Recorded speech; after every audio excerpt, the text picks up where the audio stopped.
Makers of Glenlivet Scotch have announced they're ready to bottle and release an 85-year-old whiskey. That would be a record for the age of a retail whiskey. And their goal is to someday release something 100 years old. So everyone who made that whiskey, long dead. That's kind of... I'm sorry, I'm such a drag. Sport. Haddonfield, New Jersey, the local Little League tossed a kid from a ball game for his bat flip celebration. That comes with a 1-game suspension.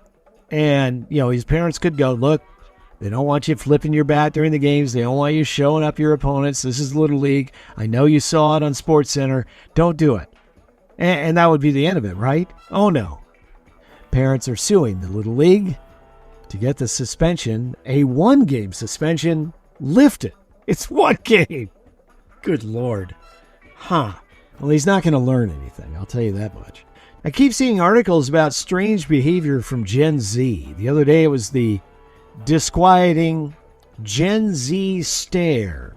And now, people like job recruiters complaining that Gen Z people pick up the phone even for a scheduled call and they don't say anything.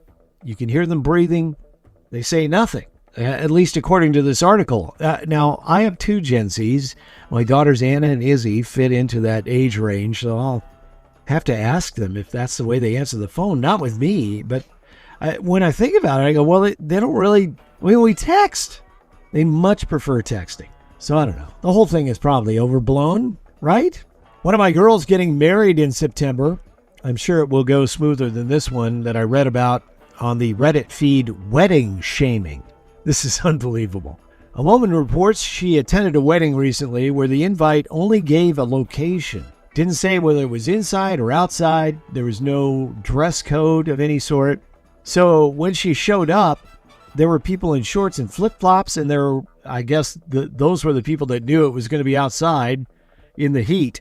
And others showed up in formal wear. She says that the ceremony took quite a long time and the kids were getting squirrely. The poster says it was so hot she was just sitting there dying of thirst. So when the ceremony was over, she went to grab a water and the bartender said $2. And she's like, what? Water, $2. Cash only. She says when it was time to eat, the food was covered in flies. And when they got to dessert, everyone was walking around with cake in their hands because there were no plates, no cutlery, nothing. Way before that, I'm getting in my car and I'm driving away. $2 for water. Now people will never forget your wedding. Toronto, the Ontario government, rebranding their office that makes sure people are paying their fees for various things. License tags and so forth, I guess.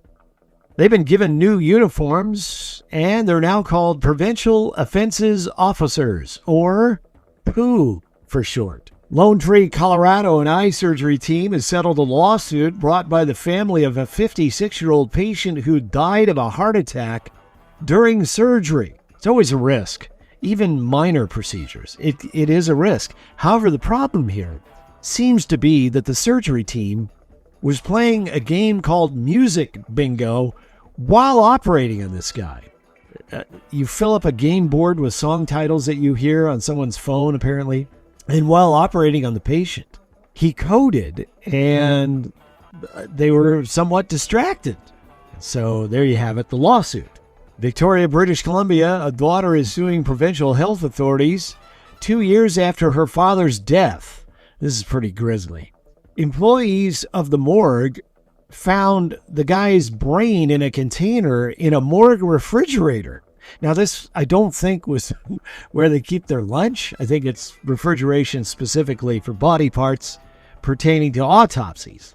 They failed to return the brain to his body for subsequent funeral services, and it was sitting in a plastic container in this refrigerator. Oops.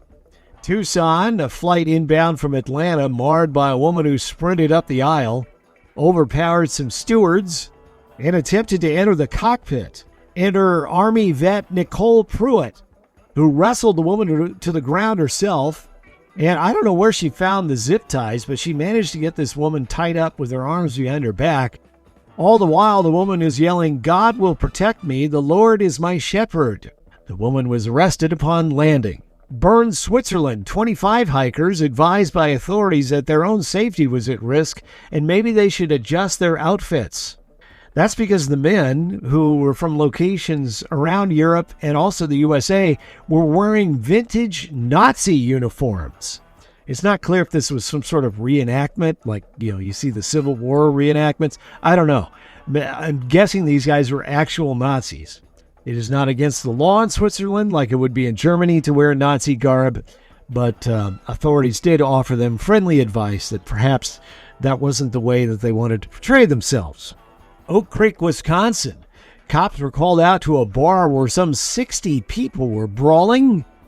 Only 2 treated for injuries, the fight being investigated. It's like something out of Roadhouse. Can I buy you guys a drink? Guess not. The original Roadhouse. I will not watch the remake. I refuse. Hamburg, Germany. This one is pretty strange. A 52-year-old mother on trial with a 35-year-old man for allegedly kidnapping the woman's children who were living in Denmark with her ex-husband. He is the founder of a chain of German steakhouses and is quite wealthy. For her part, Christina Block claims to have known nothing of the plot and says that Gerhard Delling, a one-time security employee of her husband's company, she says that he masterminded the kidnapping himself for money, and the team that he assembled to do this remains at large. She might be telling the truth here.